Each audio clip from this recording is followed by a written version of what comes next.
This cave, as I said before, leads to the Safari Zone. Unfortunately, once again, as I said before, it's blocked off because the Safari Zone is currently under construction.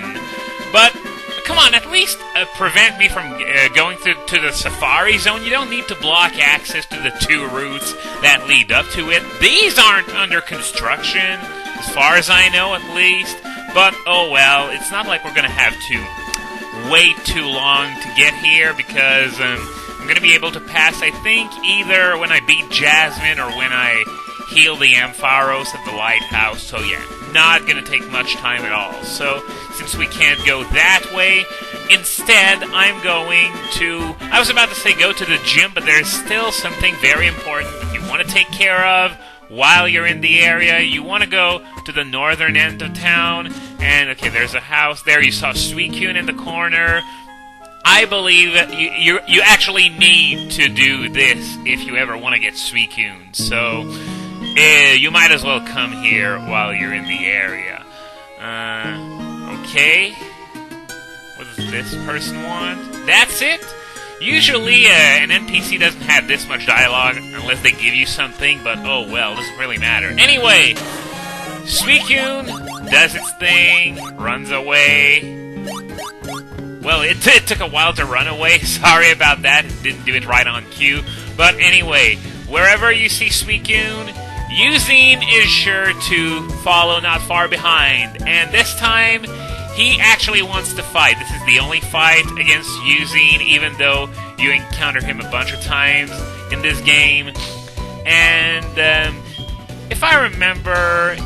Yeah, I'll battle you as a trainer to earn Suicune's respect. I've mentioned this before in Crystal, but it's pointless. I mean, Suicune's not here to see the fight. He might already be in Hoenn by now. Anyway, boss fight. Guess I gotta commentate this, even though it's really not a hard fight. I mean, come on, level 25 Drowsy. That's what you'd expect to see out of a regular trainer, not a boss. And for comparison's sake, we're gonna fight Chuck in not too long. His levels are much higher than this, so I don't know if they really intended it to be a boss fight. Ghost versus Ghost.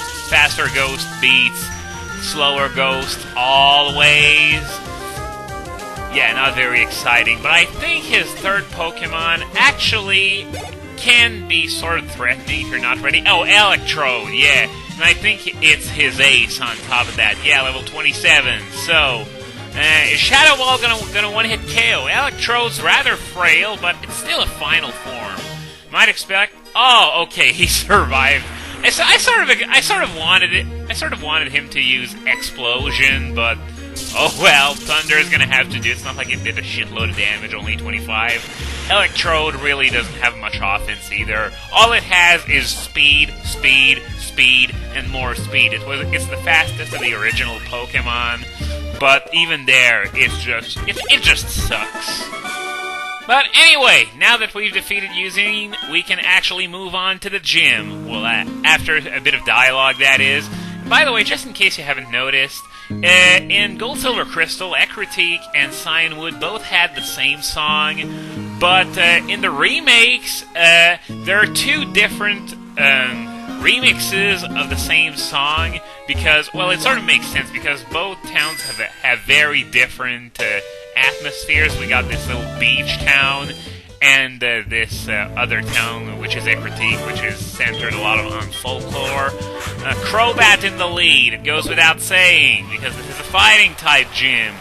He's so into his training, he doesn't seem to notice you. He's unhearing. Well, of course he's unhearing! He's got a fucking waterfall falling on him! So, the puzzle in this gym is that you gotta stop the waterfall somehow. And there's a switch further up in the gym, so that's what you gotta do, where you gotta go. Black Belt Yoshi!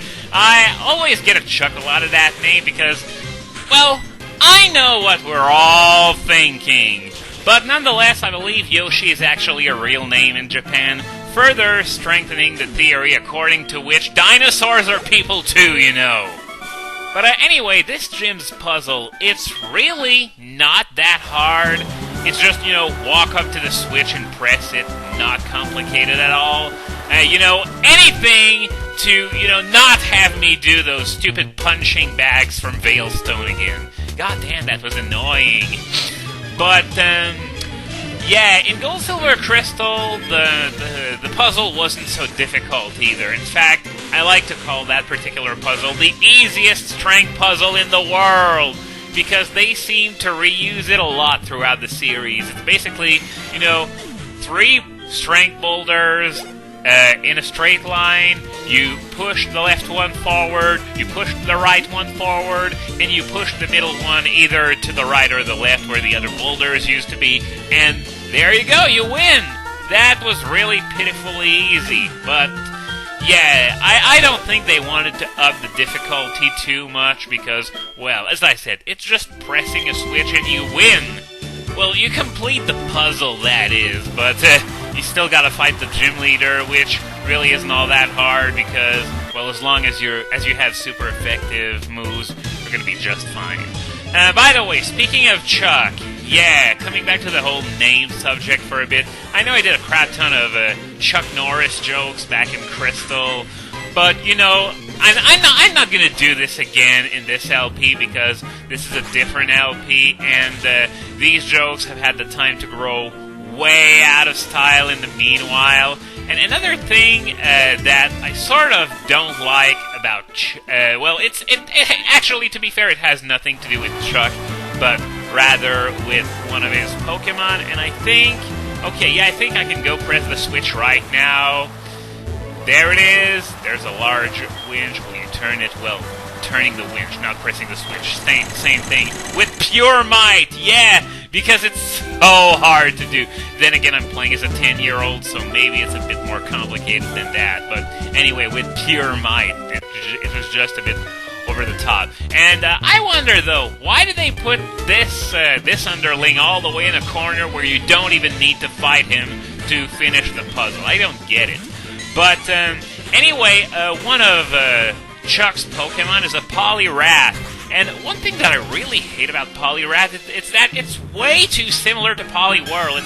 It's like, it looks a little angrier and its limbs are a bit larger, but otherwise, there really isn't that much of a difference between the two. And it's so bad that sometimes just sometimes, not always, depends on how properly they've been drawn, but sometimes I actually have trouble distinguishing between the two, and I don't think there are any two Pokemon that look any more alike than Poliwhirl and Poliwrath do. And after that, people still have the balls to say that new Pokemon are unimaginative and uncreative. Case in point right there, the older ones were far worse. Anyway, we're done with this last underling here, so now we're going to be good to go fight Chuck, who shouldn't be that much of a problem because Wing Attack's raped everything so far, including a Primeape, which is his first Pokemon. I don't think I'm going to be using Crobat, though, for the Poliwrath. I think it might be a better idea to use one of my 2 Thunderbolt users. I guess we're going to see when we get there, though. He's totally angry because I stopped the waterfall. But hey, you were unhearing! If I wanted to fight you, I had no choice but to do that. It's not like I could just walk up to you and say, "Hey, I want to fight you!" Because you wouldn't hear me nonetheless because you were under a fucking waterfall. Do you know how loud those things are? Anyway, Leader Chuck, Gym Leader number 5, with the Primeape level 29 in the lead, against my Crobat at level 36. Wing Attack should probably one-hit KO. Even though Primeape is a fully evolved Pokemon belonging to a Gym Leader, no problem at all. So all that's left is Poliwrath. I'm in a Gengar mood today, so let's send out Gengar and see how it goes. It's probably going to be a one-hit KO because Gengar actually hits really, really hard, which is sort of the reason why I chose it over Lapras. Lapras is weak to fighting as well, so I think that was the best choice I could make. And one-hit KO, hit to key! And that is it. Seriously, that was all. 2 attacks, 2 kills, 1 gym badge for me. But then again, what do you expect out of a martial artist with a beer belly? How do those guys who train all day get a beer belly? Oh yeah, he's not really training, he's just staying under a fucking waterfall all day. Anyway, Storm Badge, which means that I'm going to be able to use the Fly HM out of battle, which I'm going to receive in just a few moments. And we get TM01, which is Focused Punch. I was about to say Hone Claws, but that's in black and white. Focused Punch is a move that was really useful in Generation 3, but it sort of got less popular since then because of the advent of new powerful fighting moves like Close Combat and stuff.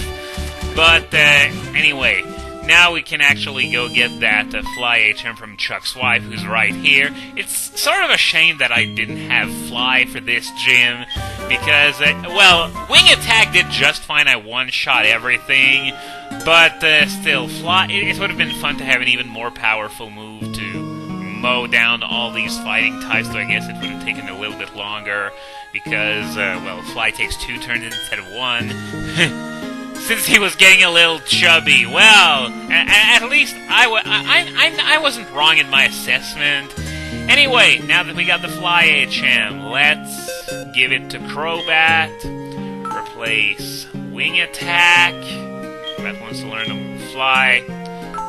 Sorry, it's not going to be too long. Okay, so now my Crobat has its final moveset. No more changes for Crobat. Okay, so now that this is done, I guess there's nothing left to do but to fly to Olivine, since, remember, we still have an Ampharos to cure. So, without further ado, let's go! And by the way, I think it's a bit annoying what happens when you ask your lead to use an HM, he just, hops around and then uses the HM. But then again, it's not so bad because you don't need to see, his sprite appear on the screen, and I guess it sort of cancels itself out. Anyway, now that we've actually fought all those trainers here and gotten access to the main room from this area here, and let's have a thought for the Gold Silver Crystal players who had to go all the way back of the lighthouse instead of just coming here the quick and easy way. But, I guess that's the point of a remake, to improve the game in various fashions. Even if they're really minor changes, they're still very convenient. And holy crap, that's a bit over the top for a healing sequence. Then again, I guess, well, it's an Ampharos, so the difference in brightness between a sick one and a healthy one would be rather impressive. And, okay, why did she take the ladder? There was an elevator right there. But, oh well, I'm not the one who has to go all the way back through the lighthouse. But anyway, now that she's back to the gym, I guess this is going to be our next destination. We're not going to be fighting her today, of course, because we're almost out of time.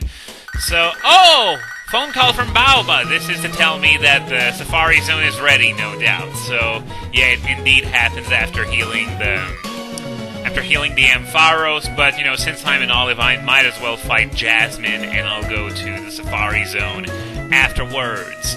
And yeah, he's giving me indications on how to get there, because remember, all these areas he's talking about, the 2 routes that lead to the Safari Zone itself, these are brand new. These weren't there in Gold, Silver, Crystal. Nope, not this way. Not this way. Anyway, we're going to head over to the gym, where there's actually a minor change from the original games. As you can see, there are underlings in this gym, in this game. However, they don't fight you for some reason, which is sort of a shame. It's basically just the same as in Gold, Silver, Crystal. Just walk up to Jasmine, except you just have to talk to a few NPCs in the meantime, and those are NPCs from the lighthouse, by the way, I believe. Yeah, just as I said, and that means that this is Jasmine's secret lover, by the way. So now that that's done, I'm going to send Lapras in the lead, as we already discussed, and tune in next time for the big fight!